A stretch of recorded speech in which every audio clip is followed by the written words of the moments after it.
ঢাকার আদাবর এলাকায় ছিনতাইকারী ধরতে গিয়ে হামলার মুখে পড়ার কথা জানিয়েছে পুলিশ। এ সময় পুলিশের ছোড়া গুলিতে দুজন আহত হয়েছেন।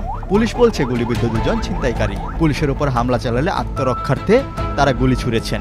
ঘটনাস্থল থেকে আহত দুজন সহ 4 জনকে আটক করার কথাও জানিয়েছে পুলিশ। 16 জন বিকাল 4:30টার দিকে আদাবরের ডেল্টা গার্মেন্টসের পেছনে এ ঘটনা ঘটে। এডিসি জুয়েল রানা বলেন, ছিনতাইকারী ধরতে অভিযানে গেলে পুলিশের উপর হামলার চেষ্টা করে ছিনতাইকারীরা। পরিস্থিতি নিয়ন্ত্রণে এবং আত্মরক্ষার্থে পুলিশ গুলি চালায়। এতে রুবেল ও আমির নামে 2 ছিনতাইকারী গুলিবিদ্ধ হন। পরে তাদের আটক করে চিকিৎসার জন্য হাসপাতালে নেওয়া হয়। ঘটনাস্থল থেকে কাশেম ও জয় নামে আরও 2 জনকে আটক করা হয়েছে। হামলার সময় আদাবর থানার ভারপ্রাপ্ত কর্মকর্তা জাহিদুল ইসলাম সামান্য আহত হন। পুলিশ জানায়, আজ সকালে আদাবর এলাকায় চাপাতি ঠিকে একটি দোকানে ছিনতাইয়ের ঘটনা ঘটে। ওই ঘটনার পর জড়িত ব্যক্তিদের ধরতে অভিযানে নামে পুলিশ। বিকেলে ডেল্টা গার্মেন্টসের পেছনে একটি আস্তানায় অভিযান চালানো হয়। পুলিশের ভাষ্য অনুযায়ী অভিযানের সময় সেখানে অবস্থান নেওয়া ছিনতাইকারীরা দেশীয় ধারালো অস্ত্র নিয়ে পুলিশের উপর চড়াও হয়। এক পর্যায়ে তারা আদাবর থানার ওসি জাহিদুল ইসলামকে কোপানোর চেষ্টা করে।